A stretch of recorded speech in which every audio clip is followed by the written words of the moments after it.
글로벌 투자 시대의 스마트한 선택, 한국, 중국, 미국 투자 삼국지, 동학개미, 서학개미 모든 투자자분들을 위해 저희가 준비했습니다. 자, 이제 투자의 시대가 글로벌리하게 확대가 되니 여러분께 최상의 포트 전략을 제시해드리는 시간이 흔치 않은데요. 그래서 저희가 투자하면 딱 떠오르는 세 분을 한자리에 모셔봤습니다. 세 분의 고견 들어보면서 전반적인 투자 전략 점검해 보시죠. 오늘 이 시간 채슬리 투자자문 박세익 대표, HS 아카데미 이호석 대표, 그리고 중국자본시장연구소 신영관 대표와 함께하겠습니다. 세 분 어서 오세요. 안녕하세요. 안녕하세요. 자, 이렇게 모시기 힘든 분들 한자리에 모시니 와, 저도 좀 기대가 되는 시간인데요. 먼저 하반기 들어서 이제 글로벌 투자 자금이 좀 신흥시장으로 유입이 되면서 동시에 미국 증시도 함께 올라와 주니 우리 투자자분들이 투자는 해야 되겠는데 지금 시점에서는 어떻게 좀 포트 편성을 해봐야 되지라고 좀 고민이 많은 시점이 되실 것 같아서 세 분의 의견 잘 좀 취합을 해서 우리 시청자분들께 풍성한 한가위, 풍성한 수익률 맛볼 수 있게 좋은 자리 마련했으니까요. 여러분들의 고견 잘 정리해서 들려주시면 되겠습니다. 자, 먼저 국내 증시부터 한번 살펴보도록 할게요. 와, 연초 대비 40% 상승을 하면서 주요국 증시 가운데 가장 가파른 속도로 올라왔습니다. 그래서 더 어려운 것 같아요. 현 시점 국내 증시의 추가적인 상승 포인트를 우리 박세익 대표님이 제시해 주신다면요. 네, 올해가 2025년이잖아요. 근데 20년 전에 2005년에도 우리나라 코스피가 54% 올랐거든요. 그때는 코스닥이 84.5%. 최근엔 이제 코스닥이 아직까지 코스피를 못 쫓아오고 있지만, 과거 케이스 보면 코스닥이 코스피의 큰형님이 이렇게 신고가를 내주잖아요. 그러면 코스닥의 투자 심리가 개선되면서 코스닥은 이 4분기에 불을 뿜는 경향이 있습니다. 그래서 이번 4분기, 내년 1분기까지 코스닥의 랠리가 좀 있을 수 있다. 네, 그렇게 보시면 될 것 같고요. 단기적으로는 9월, 10월, 다행히 이번 9월 달에는 큰 조정은 없었지만 여전히 10월 달까지는 아직은 좀 시장을 좀 조심해야 되는 것 같고요. 왜냐하면 글로벌하게 주식 투자를 크게 하는 헤지펀드들이 소위 말해서 그 할로윈 전략이라는 게 있잖아요. 네, 10월 말 할로윈 때 들어가서 그리고 그 다음에 5월에 팔고 나오는 그 전략을 많이 쓰기 때문에 11월이 되면 또 증시에 큰 자금이 이렇게 유입되면서 유동성 랠리가 아마 올 겁니다. 네, 그런 부분을 감안을 하면 10월 달까지는 여전히 좀 이번 랠리에 못 쫓아갔다고 하시더라도 포모 현상으로 너무 내가 추석 때 추석 전에 지르고 올 걸 그랬나 이렇게 너무 아쉬워하지는 마시고요. 네, 10월 달 시장을 보면서 조정을 받으면 받는 대로 안 받으면 안 받는 대로 우리가 공략할 부분이 많거든요. 약간 중소형장이 펼쳐질 가능성이 높기 때문에 오늘 어떤 섹터를 공략하면 되는지 그 부분에 이따가 또 말씀을 드리겠습니다. 네, 알겠습니다. 추석 전에 들어가시지 못한 분들도 추석 이후에 충분한 기회가 있으니까 어떤 섹터에서 또 그 기회를 노려보면 좋을지 긍정적인 의견 제시해 주신 것 같고, 미국 증시도 한번 살펴볼게요. 신흥국 증시로 좀 자금이 유입되는가 싶었는데 미국 증시의 랠리도 연일 펼쳐지면서 나스닥 같은 경우에도 올해 들어서 9월 25일 기준, 녹화일 기준으로 29번이나 사상 최고치 랠리를 경신하고 있습니다. 여전히 미국 증시도 추가적인 상승 여력이 있는지 여부 좀 궁금한데 이호석 대표님께 들어볼까요? 네, 저는 개인적으로는 최근 시장에 대해서 이렇게 표현을 드리고 있는데 대투자의 시대다. 대투자의 시대다 이렇게 이야기하고 있습니다. 그 말은 무슨 말이냐면 미국 주식만 좋고 한국 주식만 좋고 중국 주식만 좋고 이런 게 아니고 그냥 다 좋다라고 말씀드리고 있고요. 심지어 이제 비트코인도 다 좋고 다 좋습니다. 그러니까 그 원인이 뭔지를 좀 저도 고민을 많이 했는데 얼마 전에 그 잭슨홀 미팅이 있었던 캔자스시티에서 연준에서 나온 보고서가 있는데 그 보고서가 좀 기가 막히더라고요. 그래서 어떤 그 내용을 좀 소개를 해드리려고 하는데 제목이 재밌습니다. 레이싱을 하는데 자산을 두고 수요와 공급이 레이싱을 하는 것다 이렇게 이제 표현을 하고요. 사실 자산의 가격이라는 것을 설명할 수 있는 방법 굉장히 많죠. 가치 평가도 있고 뭐 이익으로 볼 수도 있고 뭐 다양한 심리도 있고요.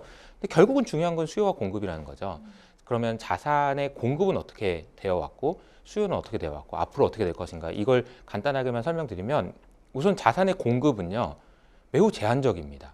자산이 공급된다는 게 뭘까 있을까요? 그러면 주식은 IPO가 있고요. 국채는 국채를 발행을 더 해야지 공급이 되는 거예요. 그래서 과거 50년 동안 자산의 공급은 매우 제한적으로 늘었다라는 것이고요. 그러면 수요는 어디서 무엇의 함수일까? 이 질문을 해보면 캔자스시티 연준에서 강조한 부분은 두 가지인데요. 첫 번째는 인구 구조라는 거예요. 어린 아이들은 자산에 대한 수요가 없다는 거죠. 그런데 나이가 들고 청년이 되고 장년이 되고 노년이 되는 모든 사람들이 자산을 사야 되는 수요가 있다는 겁니다.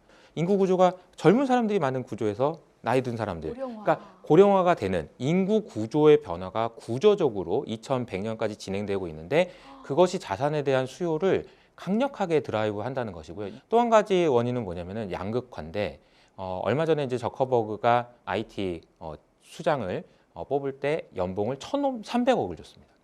그럼 1,300억 연봉을 받은 그 친구는 뭘 할까요? 그 돈으로 짜장면을 사 먹을 수는 없잖아요. 그 돈은 자연스럽게 자산에 대한 수요로 이어질 겁니다. 근데 반대로 만약에 1,300억을 1,300명이 나눠 갖는다면 거기서 나오는 수요의 증가는 제한적일 거예요. 즉 다시 말하면 양극화가 심화된다는 거는 자산에 대한 수요를 역시 마찬가지로 구조적으로 늘린다는 건데 그 보고서의 내용을 보면은 2100년까지 앞으로 자산에 대한 수요는 미국의 GDP의 3배 정도 늘어날 거라는 전망이 있어요. 그래서 저는 이게 대투자의 시대라고 이야기할 수 있는 근본적인 이유라고 저는 생각을 하고요. 여러 가지 자산들이 있는데 지금 자산이 쇼티지가 난 상황이다. 쉽게 말하면. 그리고 앞으로 그런 현상이 계속될 가능성이 높다. 이렇게 생각을 하고 있습니다. 네, 알겠습니다. 이제 대투자의 시대가 시작이 됐다. 지금의 반등은 반등의 서막일 뿐 본격적인 반등은 아직 시작도 안 했다라는 말로 또 다시금 해석을 해보게 하는 근거를 제시해 주셨는데 정말 흥미롭네요.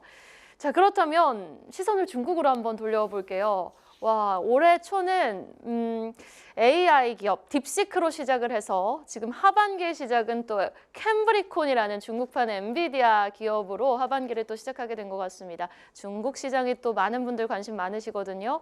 중국 증시 어떤가요, 신용관 대표님? 네, 좀 전에 이 대표 말씀하신 거에 저도 전적으로 동의하고 네. 그렇다면 대투자 시대에 그러면 대투자처는 어디냐라고 나눠놓고 봤을 때 우리가 생각할 수 있는 것은 국내 그리고 미국 그리고 하나 중국이겠죠. 근데 중국에 대해서 투자하는 우리나라의 어떤 자산 배분의 포션은 지금도 한 자리 숫자 이하일 겁니다. 작년까지만 해도 1, 2%로 제가 파악을 하고 있었는데 그 얘기는 100원 중에 1, 2원을 중국 쪽에 포트폴리오를 구성하고 있다는 건데 그러면 조금 전에 질문 주신 대로 중국이 과연 딥시크 이후에 변했느냐? 저는 그거는 아니고요. 중국이 변한 것은 오늘로부터 딱 1년 전입니다. 작년 9월 24일에 있었던 중국의 대전환. 어찌 보면 이제 대항해의 시대가 열린 거예요. 그게 이제 자산의 바다로 나간다고 표현을 우리 이 대표의 표현을 빌려서 말씀을 드리면 이게 바다로 나가고 있는 그런 과정인데 결국 지금 제가 볼 때는 금방 이제 부두에서 떠난 거예요. 왜 그렇게 보느냐 하면 일단 정책이 변했습니다.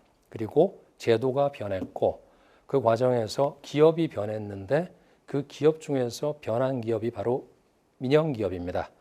SOE가 지금까지 중국의 많은 부분을 가지고 있었다 그러면 지금은 Private이 들어가서 Private Owned Enterprise에서 POE가 지금 우리가 머릿속에 떠오르는 여러 가지 중국의 메가 주식들 그리고 홍콩에 걸려있는 빅테크 주식들 이런 쪽에 있는데 그동안 그럼 왜 얘들은 발현을 못했을까?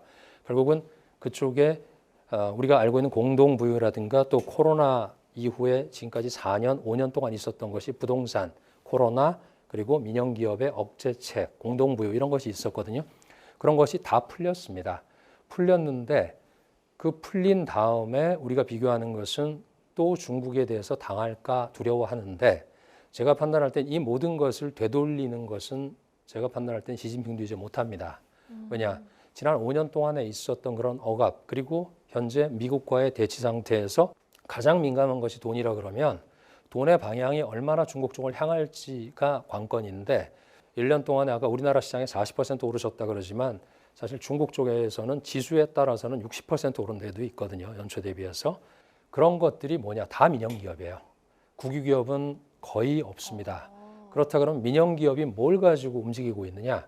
결국 우리가 모두가 관심을 가지고 있는 A, B, C예요. 결국 AI로 장착한 기업들이 바이오고 배터리고 다 들어가고 있고 이런 것들이 칩으로 다시 돌파를 하고 있고 그러면서 이런 것들이 휴머노이드로 들어가고 있고 또 공장의 자동화로 들어가고 있고 모두가 민영 기업입니다. 그래서 그들이 지금 올라가고 있는 것을 일시적인 걸로 본다 그러면 아까 이 대표님 말씀하신 그런 대투자의 시대에 우리는 지금 큰 시장 하나를 잘못 판단하고 있거나 아니면 그 시장이 우리를 속이고 있는 겁니다. 저는 중국에서 지금 제가 이제 운영업계에서 30년 넘게 근무하고 중국에서만 20년 넘게 근무하고 있는 뭐 거의 유일한 사람인데 제가 봤던 20년과 지금의 변화는 그 전에 20년 동안 있었던 변화보다 큽니다. 그 말로 지금 제가 좀 가름을 하고 싶어요. 네, 알겠습니다. 세 분의 말을 종합해 보니 이제 본격적인 상승장이 제대로 시작이 된 것 같아요. 그런데 그만큼 우리 투자자분들도 과거의 그 유동성 장세, 코로나 때의 장세 때보다 훨씬 더 스마트해지셨거든요. 그래서 먼저 우리 세익 대표님, 또 효석 대표님, 신영관 대표님께 저희가 사전에 포트폴리오를 국가별로 어떻게 가져가면 좋을지 비중을 한번 여쭤봤거든요. 박세익 대표님의 포트부터 한번 점검을 해보면서 이야기를 해보도록 할게요. 세익 대표님은 한국의 60%, 미국의 20%, 중국 10%, 현금 10%를 제시해 주셨는데 저는 대표님의 포트에서 가장 눈에 띄었던 것이 우리 지수 상승의 동력이 되어줬던 반도체가 한국 포트에서 없어요. 반도체는 좀 주춤하고 다른 섹터가 이제 지수 상승을 주도한다 이런 말씀이십니까? 네, 좋은 지적을 해주셨는데요. 네, 우리가 예전하고 지금하고는 좀 하나 조심해서 봐야 되는 게 뭐냐면 저희 회사의 운영 철학 중에 하나가 글로벌 탑티어 중심으로 매매를 한다는 겁니다. 그리고 세컨 티어, 그러니까 글로벌하게는 2등 그룹이었다가 1등 그룹이 되잖아요. 그러면 주가가 10배가 납니다. 이런 기업들을 찾거나 아니면 탑티어에 있는 주식으로만 매매를 하면 절대 내 계좌가 위험해지지는 않습니다. 그 산업 내에서 경쟁 우위가 어떻게 바뀌는가 이게 중요한데 그걸 워런 버핏께서는 이렇게 얘기하십니다. 사람들이 주식 투자를 할 때 투자의 핵심은 그 산업의 성장성을 보고 투자하는 게 아니라 그 산업의 경쟁 구도를 보면서 투자하는 거다. 네, 그런 측면에서 봤을 때는 이번 삼성전자의 랠리는 어떤 모멘텀으로 왔을까? 그 모멘텀에서는 중국 얘기를 안 할 수가 없는데요. 저희가 작년 7월 달에 저희 회사에 연기금 고객이 있습니다. 그 연기금 고객에서 해외 주식 투자에 대한 제안서를 내라고 연락이 왔어요. 그런데 저희가 회의를 한 끝에 제가 중국 주식을 합시다라고 제안서를 내자. 작년 7월에.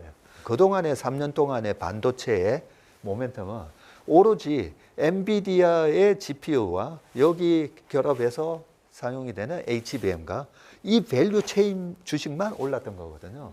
그래서 레거시 반도체가 전혀 못 움직였었는데 중국 테크 기업의 투자가 시작됐다는 거죠.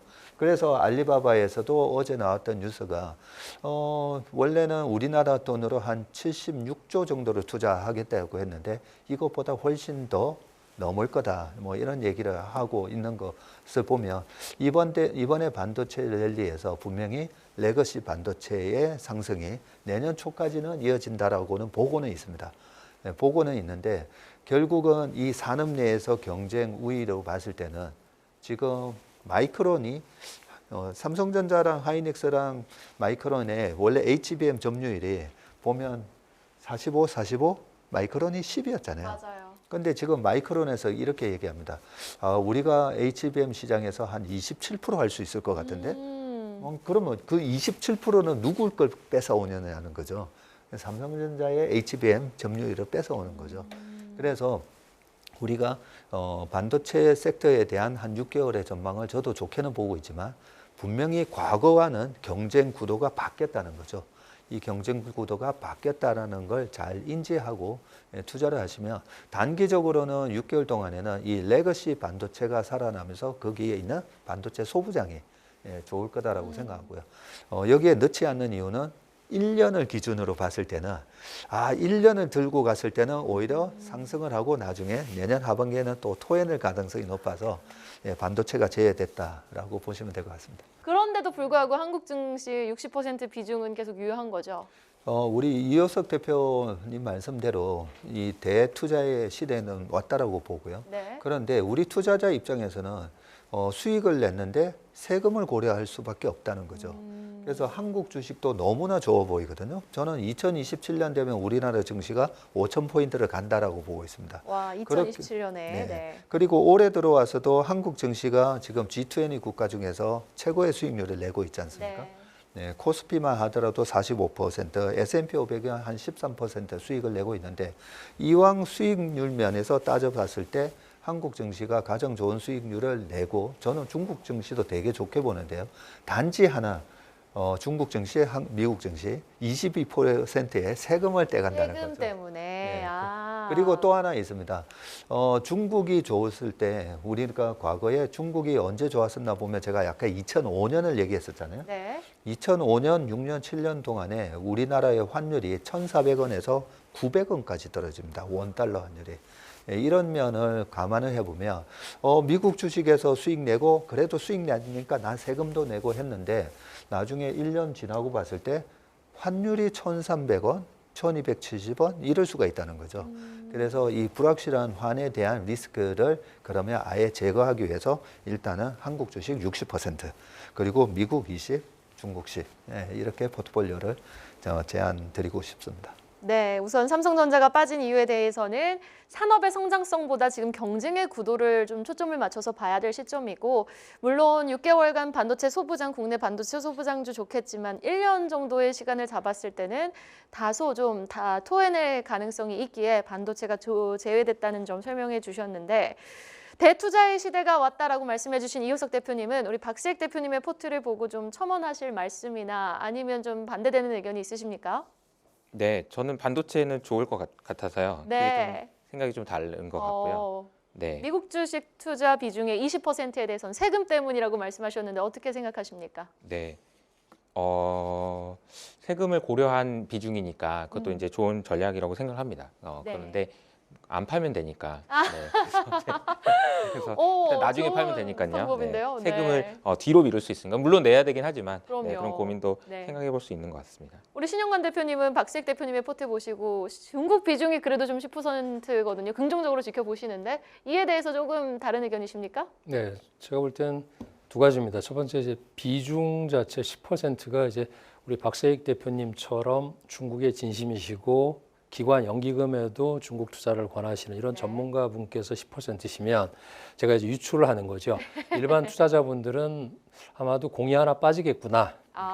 이 생각을 하면서 들었고요. 와. 굉장히 좋은 말씀 주셨고, 두 번째 세금 관련 문제는 저도 상당히 많은 질문을 받고 또 해석을 하는데 그것을 감안을 해도 중국의 투자 수익률은 지금 세금을 내고도 한국보다 더 좋은 수익률을 내고 있는 포트들이 굉장히 많습니다. 제가 볼 때 업종이라든가 또는 개별 주식이 아니라 ETF만 봐도 아마 자세히 좀 들여다보면 차이가 있지 않을까. 그래서 중국 비중을 개별주로 하시라는 그런 말씀은 저는 못 드리겠는데 탑 티어에 있는 중국계 운용사들의 ETF를 좀 보시면 좋지 않을까 이런 생각을 합니다. 세금 문제는 유망한 ETF 선별 능력을 통해 극복할 수 있다. 네, 그럼 잠시 후 신영관 대표님의 세금 문제까지 극복해 볼 수 있는 중국 주식 투자 방법 자세히 들어보도록 하고요. 이어서 이호석 대표님의 포트 한번 볼게요. 네.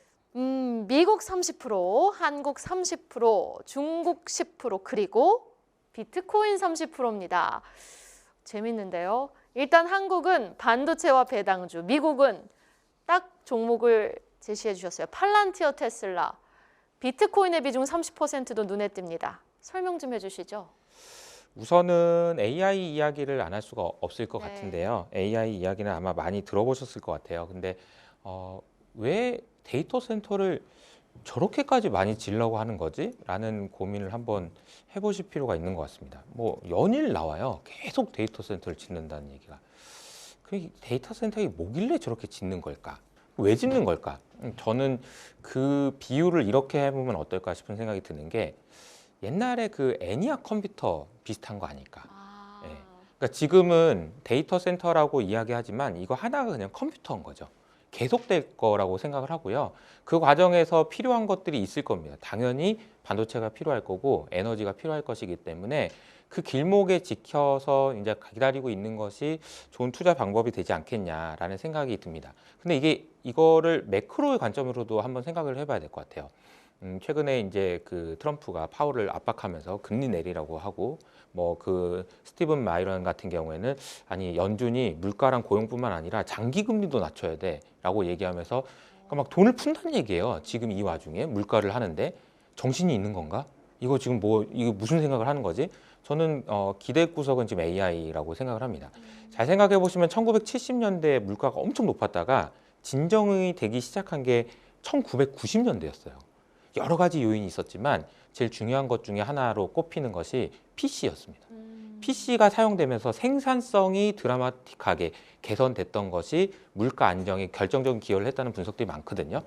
이번에도 AI가 그 역할을 해줄 거라고 기대하는 거죠. 저는 개인적으로는 AI에 대한 랠리가 여러 가지 굴곡이 있겠지만 장기간 지속되는 랠리라고 생각하기 때문에 그 중심에 있는 팔란티어와 테슬라가 중요한 투자 포트폴리오에 들어가야 된다고 생각을 합니다. 테슬라 같은 경우에는 이제 로보택시가 이제 상용화 되고 있어요. 근데 이제 많은 분들이 다 반영된 거다. 얼마나 비싼지 아냐 이렇게 얘기를 하시는데 저는 반영이 안 됐다고 생각을 하고요. 정말로 혁신적인 제품이 나왔을 때 시장이 얼마나 커질지에 대해서 이걸 함부로 예단하면 안 된다라고 저는 생각을 합니다. 그리고 팔란티어 역시 마찬가지로 PER 밸류에이션을 보면 얘가 280배예요. 도저히 손이 안 나가죠. 근데 넷플릭스가 2015년에 300배가 됐었거든요. 만약에 그때 300배라는 이유로 팔았다면 그 이후로 넷플릭스가 12배 오르는 동안에 그냥 손가락만 빨았어야 될 겁니다. 그러니까 PER 밸류에이션만으로 볼 수는 없는 그런 부분들이 있다는 걸 좀 말씀드리고 싶고요. 마지막으로 이제 비트코인 이야기를 좀 드리고 싶은데 비트코인 관련해서 오늘 아침에서 굉장히 재미있는 뉴스가 나왔습니다. 어떤 뉴스요? 스테이블코인 사업자 1위 회사인데 테더라는 회사죠. 네. 이 회사가 자금 조달을 한다고 그러는데 기업 가치가 500빌리언 달러입니다. 와. 5천억 달러예요. 이게 오픈 AI 정도 수준이에요. 그러니까 이게 말이 되냐? 네가 뭔데 그 정도냐라고 생각할 수 있지만 더 놀라운 사실은 오픈 AI보다 말이 돼요. 오픈 AI는 지금 이익이 없거든요. 적자예요. 근데 이 회사는 올해 순이익이 예상치가 지금 2분기에 5빌리언을 벌었기 때문에 50억 달러 벌었기 때문에 올해 200억 달러를 벌 것 같아요. 순이익이요. 와, 순이익만요? 블랙락보다 몇 배 더 순이익이 큽니다. 그러니까 전 세계 금융 회사 중에 가장 돈을 많이 버는 회사가 돼버려요. 근데 이 돈이 왜 생긴 건가? 그냥 스테이블 코인에 돈이 많이 들어가기 때문인 거예요. 저는 이제 이런 부분들이 반영이 되면 비트코인 가격도 당연히 아까 제가 말씀드렸던 여러 가지 요인들을 감안하면 그냥 수요 공급이 제한적인 자산은 많이 올라갈 수 있거든요. 그래서 그런 측면에서 AI 그리고 비트코인 그래서 관련된 내용들도 감안해서 투자하시면 좋을 것 같은데 한국에서 제가 이제 배당을 하나 넣었던 거는 뭐냐면은 저는 이제 그 하반기로 갈수록 이제 모멘텀 중에 하나가 배당 소득 분리 과세라고 생각하거든요. 배당 소득 분리 과세는 이제 이소영 의원 안대로 통과될 경우에 배당 투자의 매력이 굉장히 커질 수 있어요. 그래서 배당주도 아마 이제 연말로 갈수록 계속 좋은 투자처가 될 수 있다. 이렇게 생각을 합니다. 네, 알겠습니다. 여기까지 들어보고 자, 그런데요. 우리 신영관 대표님의 포트를 빨리 확인을 하고 싶은 게 두 분 다 중국 비중이 10%거든요. 그 10% 어떻게 좀 똘똘하게 가져가면 좋을지 신영관 대표님 네. 일단 100% 모두 다 중국에서 갖고 오셨어요. 네. 그러니까 이 100은 두 분의 10%의 100이라고 보시면 될 것 같고요. 10% 예. 안에서도 어떻게 해야 하냐. 그렇죠. 그러니까 그 10%건 20%건 배분 또는 포트폴리오를 어떻게 정할 저희가 이제 기관에서 제가 했던 옛날 그 삼성의 그쪽에서도 이제 SAA, TAA 뭐 이런 개념을 쓰지 않습니까? 그러면 이 부분은 사실은 중국으로 들어간다는 것을 전제로 SA에서 그렇게 결정을 하고 전략적인 결정이 있고 나서 그럼 이것을 그 시장에서 전술적으로 어떻게 찢어 놓을 거냐 그 얘기를 드리는 건데 네. 그렇게 말씀드리는 배경은 중국이 결코 대부분의 거의 모든 투자자분들에게 있어서는 지금 중국은 계륵 같은 존재일 거라고 저는 믿습니다. 해도 그만 안 해도 좀. 근데 올라가는 거 보니까 좀 불편하다. 뭐 이런 느낌이 있을 텐데 그 불편한 느낌은 안 하시면 계속 될 것이다. 그것을 전제로 10%에 대해서 나눠놓고 봤을 때 중국의 민영 기업이 5,400만 개가 있는데 그중에서 5,200개가 전 세계에 상장이 되어 있습니다.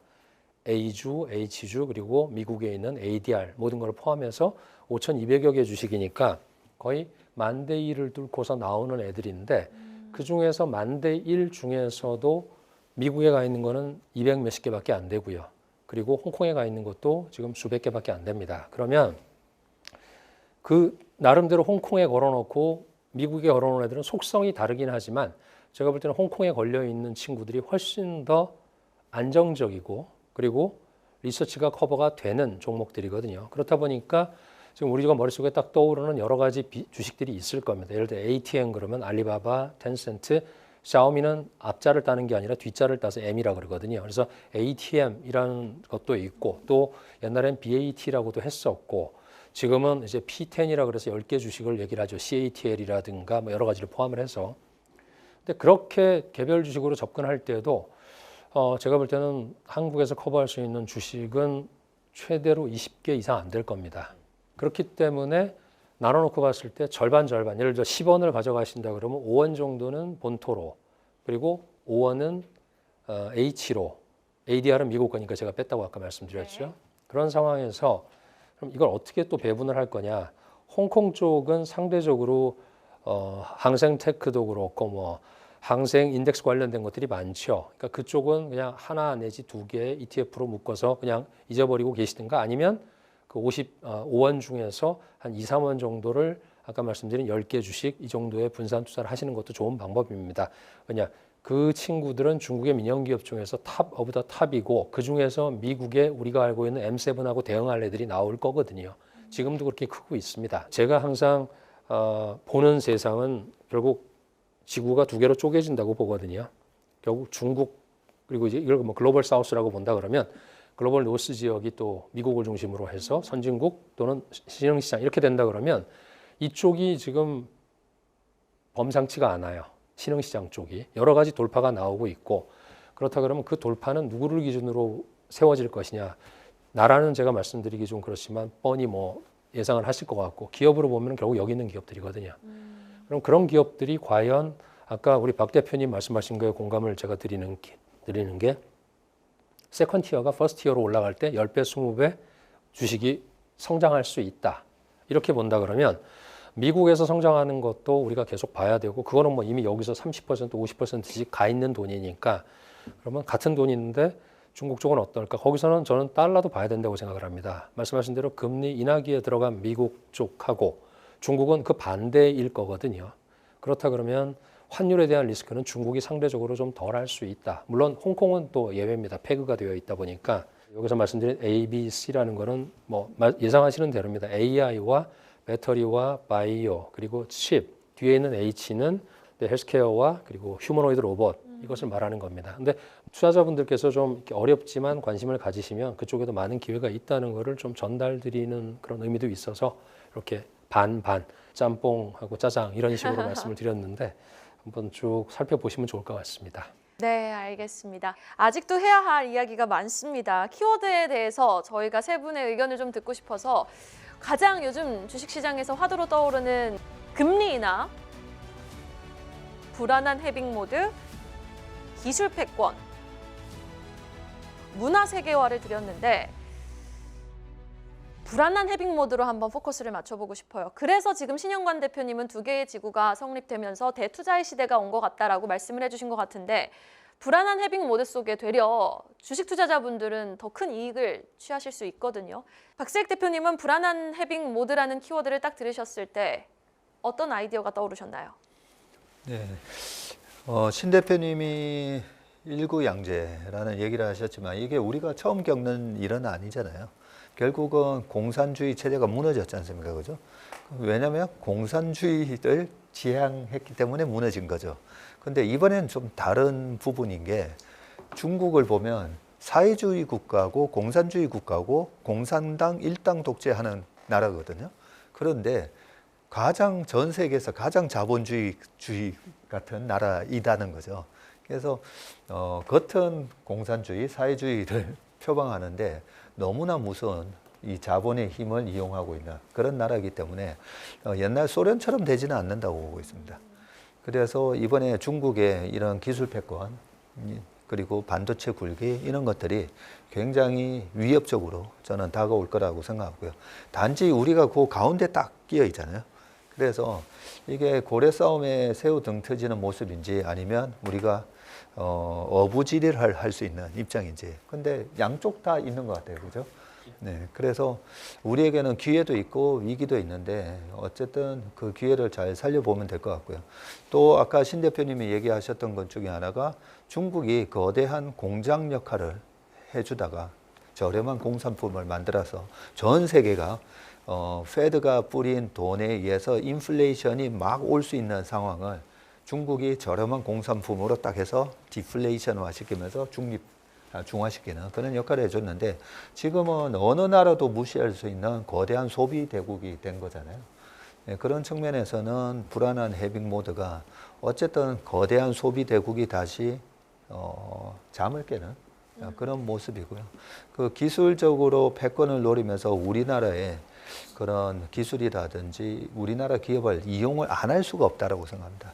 이런 불안한 해빙을 위기로 볼 게 아니라 오히려 기회의 시각으로 쳐다보면 이 중국 모멘텀이 내년까지 우리 시장에 크게 영향을 줄 것 같고요. 그 부분에 있어서 제가 또 신 대표님한테 질문을 좀 하나 네, 하고 싶은 게 좋습니다. 있습니다. 진행자시네. 네, 너무 좋은데요. 진행자가 아니라 제가 약간 뭐 대선 토론 온 것 같아요. 좋습니다. 네. 그 신 대표님한테 제가 여쭤보고 싶은 게 워낙 이제 중국 전문가셔서 제가 오면서도 꼭 여쭤보려고 했 부분이 지금 이게 우리가 2015년이냐 2005년이냐가 되게 중요하거든요. 2015년도에는 또 후광통이 있었어요. 그래서 후광통 보면서 상해 지수가 2000에서 5100까지 갈 때 와 후광통 하면서 쫓아갔다가는 다시 다 토해냈었죠. 그래서 그게 2015년의 모멘텀인지 아니면 2005년대는 어땠었냐면 우리나라 증시가 아까 코스피 54%, 코스닥이 85% 올랐는데 2006년에도 우리나라 증시는 올랐고요. 2007년에도 올랐어요. 그렇게 코스피가 연속 양봉을 낼 수 있었던 이유는 중국의 GDP 성장률이 2004년, 5년, 6년, 7년도 전부 다 10%가 넘었어요. 그래서 2007년과 같은 경우에는 중국의 GDP가 14.2%가 나오거든요. 그래서 제가 내년 하반기를 약간의 테크라든지 이런 부분에 약간 우리가 조심해야 되는 국면이라고 보는데 방어적인 수단으로 중국 주식으로 도망가 있는 거는 어떤가? 네, 그런 생각이 드는데 그렇게 도망가 있으려면 뭐가 전제가 돼야 되냐면 위안화가 강세로 가야 돼요. 네, 근데 지금도 아직까지 위안화가 7.11 정도로 그동안에 보면 달러 인덱스가 떨어지면서 그 달러 인덱스를 구성하고 있는 다른 비달러 통화들이 다 달러 대비 강세로 갔거든요. 근데 위안화는 여전히 7.1에서 이러고 있다는 거죠. 그래서 저는 내년, 내후년 시장이 정말 강세장, 제가 바라는 그 강세장이 오려면 일단은 중국이 2005년, 6년, 7년과 같은 그전 10% 성장은 아니더라도 성장이 좀 매력적으로 나와야 된다. 상대적으로 매력적으로 나올 수 있는가?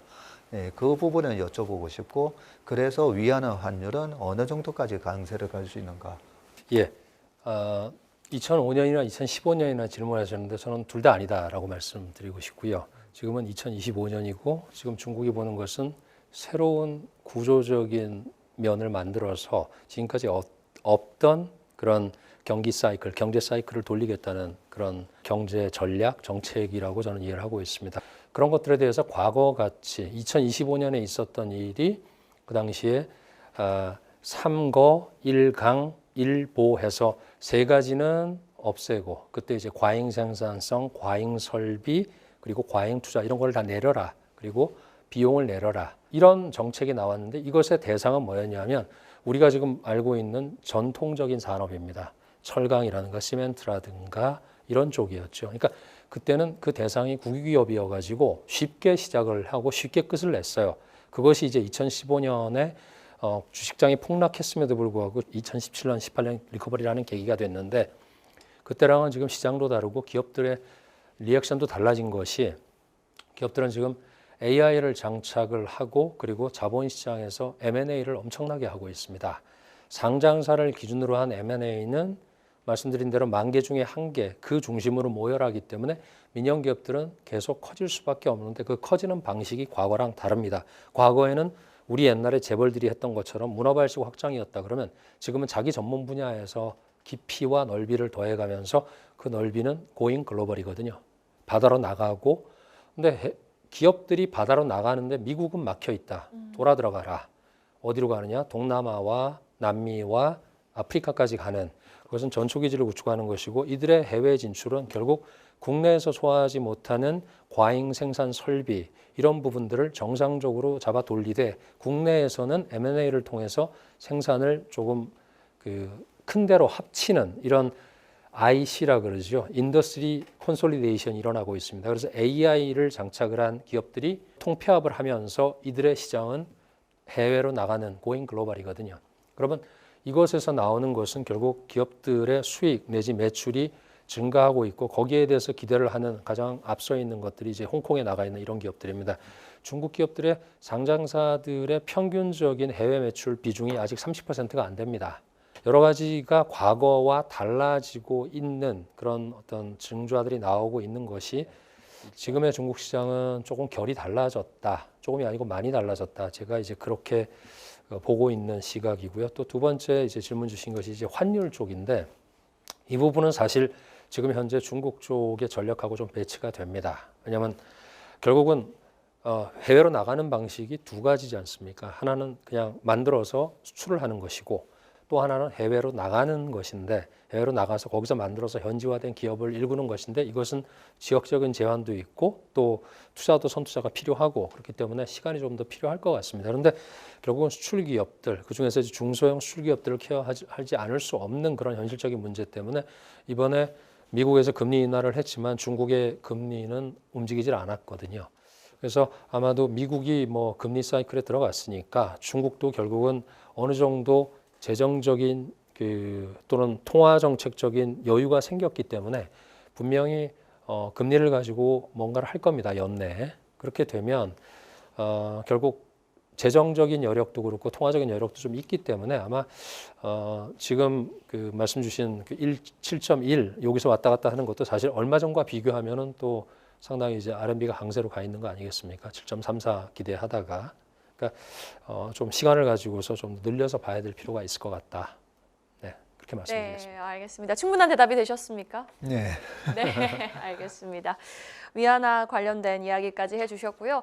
이효석 대표님께는 워낙 이제 말문을 AI로 열어주셨기 때문에 기술 패권이라는 키워드에 대해서 고견을 한번 들어보고 싶어요. 지금 21세기 패권의 향방을 결정할 수도 있는 미래 산업 관련해서 각 국가의 패권 싸움이 치열하게 진행 중에 있습니다. 우리 투자자분들이 취할 수 있는 이익 구조, 이 기술 패권에서 찾아볼 수 있을까요? 네, 저는 개인적으로 미국이 중국처럼 돼가는 부분이 많다. 미국이. 그리고 중국은 또 미국처럼 돼가는 것 같고, 그러니까 우리가 알던 미국이 아니다. 이런 얘기를 되게 많이 하고 있는데요. 그 대표적인 게 이제 최근에 미국이 되게 다급해 보인다.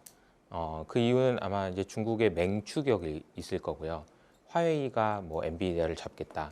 뭐 지금 뭐 제조와 관련돼서는 중국을 따라잡기가 매우 어려운 지경까지 와 있는 상황이기 때문에 무슨 행동을 하냐면은 국유화에 가까운 그러니까 예를 들자면은 인텔의 지분을 산다든지 인텔의 지분을 사라고 엔비디아의 젠슨 황의 팔을 꺾는다든지 뭐 이런 행동들을 하고 있다는 거죠. 이게 뭐냐면은 중국한테 하려고 하는데 안 되니까 정부가 돈을 써서라도 뭔가를 하겠다라는 거예요.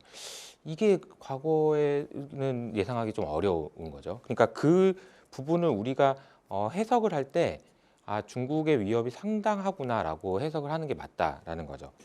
그러면 이제 미국 입장에서는 이 어려움을 어떻게 극복할 것인가? 저는 테크 회사의 몰빵 이렇게 이제 표현하고 싶은데 얼마 전에 트럼프 대통령이 자기 뒷마당을 리모델링을 했어요. 로즈 가든이라는 곳인데 트럼프 대통령이요. 네, 보통 보면은 백악관 리모델링 하고 나면 보통 이사하면은 첫 손님을 누굴 데려오느냐 되게 의미가 있잖아요. 중요하죠. 네, 모두 테크의 수장들을 불렀습니다. 테크의 수장 다 불러놓고 모두 앉아서 야, 우리 중국을 이기려면 어떻게 해야 되냐? AI 데이터에서 얼마나 필요한 거야? 그러니까 그러면 에너지는 어떻게, 전력 어떻게 빨리빨리 이런 얘기를 했다는 거죠. 테크 권력에다 힘을 몰아주는 겁니다. 이 이유는 명확해요. 중국한테 이기기 위해서는 테크에 힘을 실어주지 안 된다라는 생각인 거죠. 기술 패권이라는 것은 결국은 미국과 중국에서의 이 경쟁 구도에서 핵심이고요. 이것을 하기 위해서는 뭐든 다 해줘야 된다는 겁니다. 규제 다 완화해주고요. 필요한 거 있으면 다 해주고요. 사실 이렇게 되면 이제 버블로 가는 그런 분위기가 나올 수도 있어요. 그런데 저는 조심해야 될 건 의외로 이런 미국 내의 권력 싸움이 예상하지 못한 리스크로 확산될 수 있는 가능성? 요건 좀 조심해야 된다라고 생각을 합니다. 미국 내부에서요. 네, 그러니까 이제 뭐 내전까지는 아니겠지만 금융 권력 입장에서 연준을 때리는 트럼프를 보면 이건 좀 너무하거든요. 내년에는 이제 중간 선거도 있고 아까 제가 말씀드렸던 권력의 이동이 아주 강하게 있었기 때문에 이런 부분들이 혹시나 생길 수 있는 리스크라고 생각을 하지만 지금 현재 구도상으로는 테크로의 몰빵이다. 이 부분이 아마 주가나 가격에도 가치에도 많이 반영이 될 가능성이 크다 이렇게 생각을 합니다. 네, 알겠습니다. AI 버블론이 지금 일고 있는 이 시점에서 우리 이호석 대표님은 미국 내부에서 좀 시끄러운 소리가 또 리스키한 요인이 될 수도 있겠다라는 말씀을 해주셨습니다. 자, 그러면 신영관 대표님께는 키워드 안에서 문화 세계화에 대해서 한번 여쭤보고 싶어요. 지금 뭐 캐대헌이 넷플릭스 1위를 차지하고 있고 라부부의 인기가 급상승하면서 팜마트의 주가가 급등하는 이때 이 소프트 파워의 무게추가 향후 어떻게 좀 전개될지 좀 보고 계십니까? 네, 뭐 중국 쪽의 라부부 말씀을 하셨으니까 팜마트. 한국 쪽의 K 컨텐츠는 지금 중국 쪽에서는 아니야 나는 그런 적 없어라고 하면서도 한한령은 분명히 존재하고 있습니다. 그 한한령이 풀리는 그러니까 중국 기준으로 볼 때 글로벌리 우리 K 컨텐츠의 파워는 뭐 제가 설명을 안 드려도 될 것 같고요. 중국 쪽으로 언제 스며들 수 있겠느냐?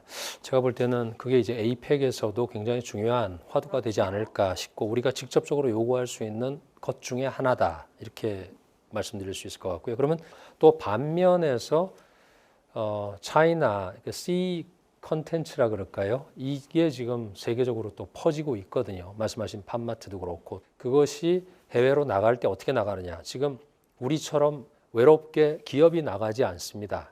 거기서는 팀을 짜서 나가는 것이 이제 앞으로 민영 기업들이 해외 진출하는 방안인데 그것이 컨텐츠에서도 보여집니다. 중국은 지금 한두 가지가 아니라 영화도 그렇고 피규어 같은 이런 친구들 그리고 뭐 크라잉 베이비라든가 이런 것들이 지금 굉장히 곳곳에 특히 동남아라든가 1대1로 국가변을 통해서 가더니 결국은 런던까지 가서도 지금 굉장히 잘 포지셔닝을 하고 있다는 평가를 내부적으로 하고 있거든요. 그러니까 그것을 돌이켜보면 결국 이게 같은 동양에서 온 친구들이면 우리하고 좀 이렇게 부딪히는 면은 없을까 이런 부분을 좀 걱정해야 될 시기인 거는 같아요. 왜? 그쪽은 정말로 국가적으로 또는 산업이 전체가 움직이는 모양이 있거든요. 그러니까 단순하게 한 개별 기업의 접근이 아니라는 것이 제가 좀 보면서 걱정을 하고 있는 부분입니다. 우리가 이 소프트 파워 방금 말씀하셨던 그런 문화 컨텐츠가 눈에 보이지 않다 보니까 이게 어느 정도의 파급 효과가 있는지를 잘 모르거든요. 근데 이번에 캐대헌만 보더라도 어마어마한 모멘텀이 생겼다라고 저는 보고 있습니다. 미국의 광고를 보면 나이키 광고도 그랬고 이미지 광고가 많아요. 기능성에 대한 광고보다는 그 기업의 이미지에 대한 광고를 많이 하기 때문에 우리가 스타벅스를 가든지 애플 아이폰을 쓰든지 그러면 스티브 잡스에 대한 환상, 마이크로소프트 하면 빌 게이츠, 그 스토리가 있다는 거죠. 우리가 그동안에 너무 기능성 위주로 제품 개발했었잖아요. 거기에 뒤에 스토리가 없었어요.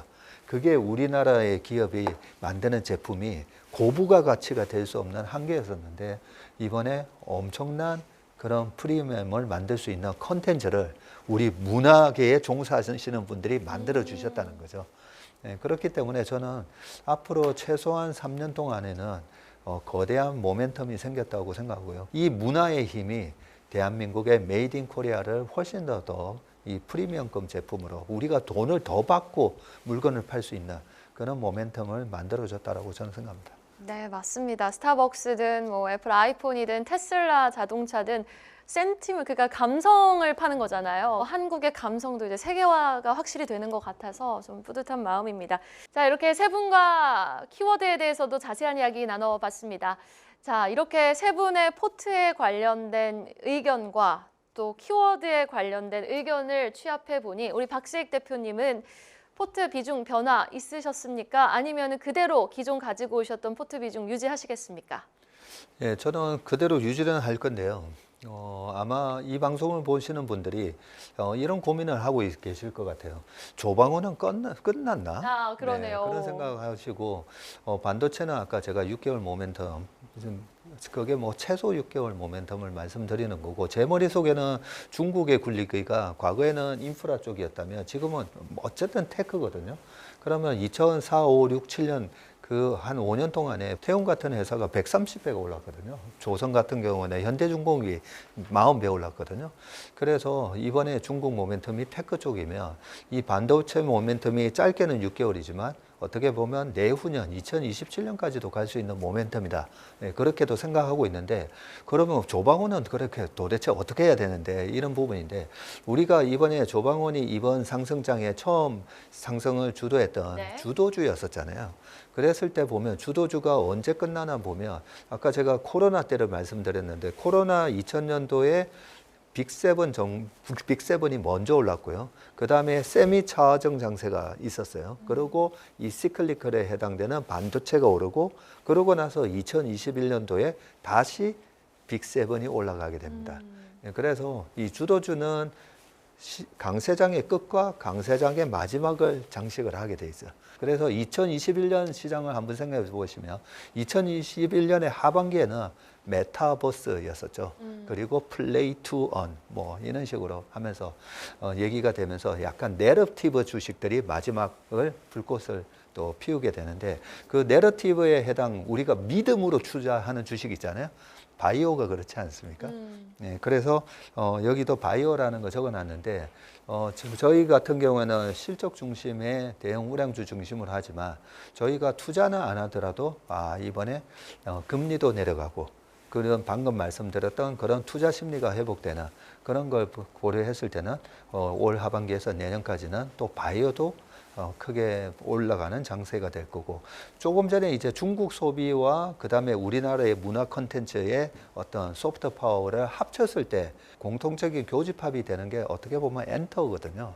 그래서 엔터테인먼트 같은 경우에는 지금 그동안에 주식의 마지막 불꽃을 화려하게 하는 그런 발상 국면이 나왔는가 보면 엔터는 아직 안 나왔어요. 우리가 생각하지 못했던 이번에 중국 모멘텀이 한 번 더 우리를 깜짝 놀라게 하지 않을까 저는 그렇게 생각합니다. 네, 알겠습니다. 조방원 얘기가 한마디도 안 나와가지고 또 기존 주도주였던 우리 시장의 상승의 이제 초입 구간을 만들어줬던 기존 주도주가 마지막 또 불꽃이 될 수 있으니 조방원은 끝까지 긍정적으로 지켜보자라고 말씀해 주셨고요. 이호석 대표님은 포트에 변화가 좀 생기셨습니까? 아니면 유지하실 겁니까? 네, 저는 그 두 분 말씀을 들어보니까 생각이 좀 바뀐 부분이 있는데 정말요? 포트폴리오의 비중을 바꾸겠다는 게 아니라 오. 첫 번째로는 중국의 비중을 좀 높여야 되나? 뭐 이런 고민을 계속 네. 해봐야 될 것 같다는 생각이 좀 어. 들었고요. 제가 이제 샤오미만 저는 투자를 하고 있는데 네. ETF도 소개해 주신 내용들을 감안해가지고 기회가 될 때마다 조금 그런 생각을 좀 했고 박세익 전무님 말씀 주신 거를 반영해서 그 내년 언젠가쯤에 또 이제 시장에 변화가 있을 수 있기 그럼요. 때문에 어떤 시점에서 어떤 변화가 있을지에 대해서 좀 더 면밀하게 체크를 해봐야 되겠다.